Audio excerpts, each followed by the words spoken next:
E aí pessoal, bom dia, boa tarde, boa noite.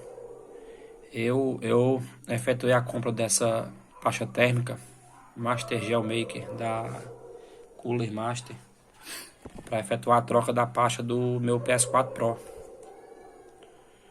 Essa aqui foi a mais indicada, eu fiz a pesquisa e o que o pessoal mais indicou foi essa.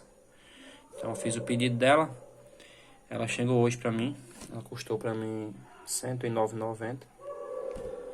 Então tá aqui. Amanhã, hoje é a 13, terça-feira, dia 13 de abril. Quero fazer a troca amanhã, dia 14. Caso dê certo eu fazer a troca amanhã no meu PS4, eu vou estar postando o vídeo da troca. Tanto da limpeza que eu vou fazer, acho que tá precisando já. E a troca da pasta. Eu vou fazer o vídeo lá fazendo a limpeza, desmontando, trocando a pasta.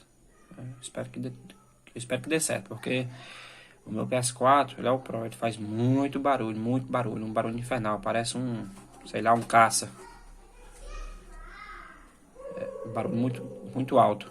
Chega a incomodar em alguns jogos. Aí a pasta indicada foi essa. Eu espero que dê certo. Amanhã eu vou estar fazendo a troca. Se der tudo certo, amanhã eu já posto o vídeo. Como é o barulho e como vai ficar depois da troca da pasta.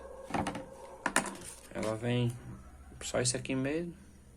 Veio com nota fiscal, manual dizendo como é que faz a aplicação, se eu não me engano. Deixa eu ver. É isso mesmo.